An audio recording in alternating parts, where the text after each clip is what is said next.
Boxing, man. It's the ultimate chess match, a brutal ballet. Two warriors squared off, each with their own unique style, their own way of imposing their will. You got guys who are straight-up brawlers, looking to take your head off, and then you got these technical wizards slipping and sliding, making you miss by a hair. It's wild, man. And that's what we're diving into today. The different styles of boxing, the DNA of this incredible sport. Because once you understand the strategy, the nuances of each style, you start to appreciate the fight game on a whole other level. It's like having the cheat codes, man. You start seeing the angles, the setups, the counters. Trust me, it's a game changer. All right, let's talk about the infighters, the swarmers, the guys who want to get in your face and make it a phone booth fight. These are the Mike Tysons, the Joe Fraziers, the guys who are relentless, man. They're coming forward, throwing bombs, trying to break your will. The infighter's game is all about pressure, about cutting off the ring, trapping you against the ropes. They bob and weave, slip under your punches, and unleash hell with those hooks and uppercuts. It's a thing of beauty, man, watching a skilled infighter work. They're like little tanks just rolling forward, eating up space. Think about Mike Tyson in his prime, man. That peekaboo style, the head movement, the way he'd slip inside and explode with those devastating combinations. It was terrifying, man. And Joe Frazier, another legend. That guy was a relentless pressure fighter. He'd wear you down with that body attack, break your ribs, and then take you out. But being an infighter, it's not just about being a brawler. There's a real art to it. A lot of technique involved in getting inside on a guy without getting caught with a big shot. You gotta have great head movement, great footwork, and you gotta be able to take a punch because you're going to get hit in there. These guys are warriors, man. They thrive in the trenches, feeding off the crowd's energy, turning every fight into a brawl. They might not be the prettiest fighters to watch, but they're damn sure exciting. And when they land that perfect shot, it's lights out, baby. Now, on the flip side of the coin, you got the outboxers. These are the guys who like to control the pace, dictate the terms of the fight. They're all about speed, agility, and ring generalship. Think Muhammad Ali, Sugar Ray Leonard, Floyd Mayweather Jr. These guys were masters of the sweet science. The outboxer's game is all about distance management, about hitting and not getting hit. They use their jab like a sword, keeping you at bay, and then they unleash those lightning-fast combinations when they see an opening. It's like watching a surgeon work, man, precise, calculated, and deadly. Muhammad Ali, the greatest of all time, he was the epitome of an outboxer. That guy could dance around the ring all night, making you miss, frustrating you with his speed and movement, and then bam, he'd hit you with that lightning-fast right hand. And you're seeing stars. Floyd Mayweather Jr., another master of the outboxing style. That guy's defense was like a damn matrix. He'd slip punches, roll with punches, make you look silly trying to hit him, and then he'd pick you apart with those sharp counters.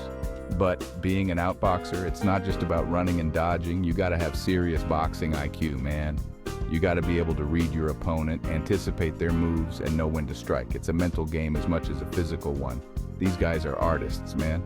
They paint masterpieces with their footwork and their jabs, turning the ring into their canvas. They might not always knock you out, but they'll make you look like you don't belong in the same ring with them.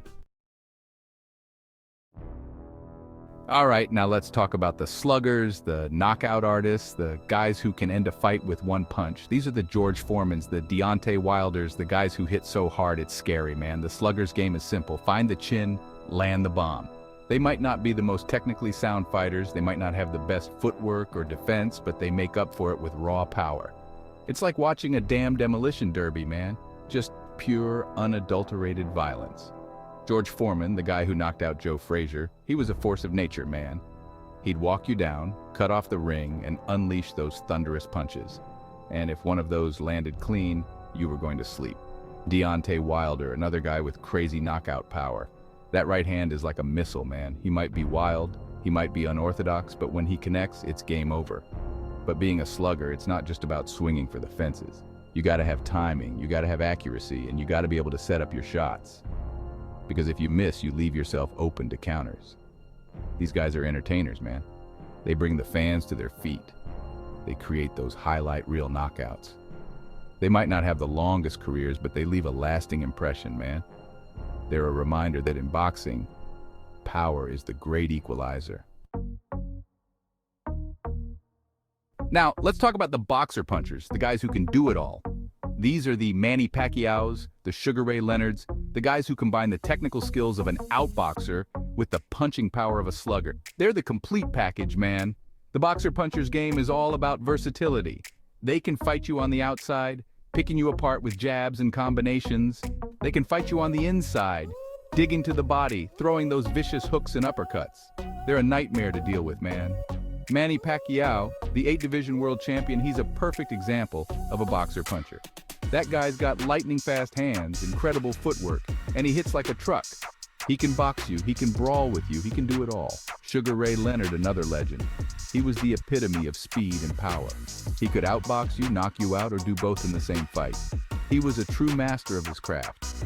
But being a boxer-puncher, it's not easy, man. It takes a lot of skill, a lot of athleticism, and a lot of ring IQ to be able to switch between styles seamlessly.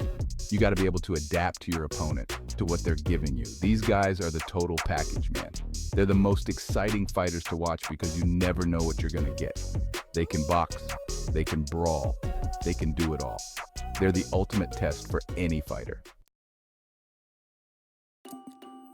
And last but not least, we got the counterpunchers, the guys who make you pay for every mistake. These are the Marvin Haglers, the Floyd Mayweather Jr.'s, the guys who are always one step ahead, waiting for you to make a move so they can make you pay. The counterpuncher's game is all about patience, timing, and precision. They're masters of defense, using their footwork and head movement to avoid punches while they wait for the perfect opportunity to strike. It's like watching a cobra stalk its prey, man.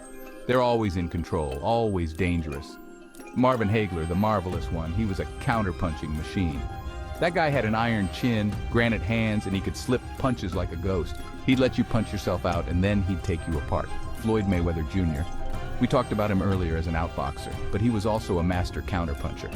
He'd bait you into throwing punches, and then he'd make you miss by a hair and counter you with those lightning-fast combinations. It was beautiful to watch. But being a counterpuncher, it's not for the faint of heart, man.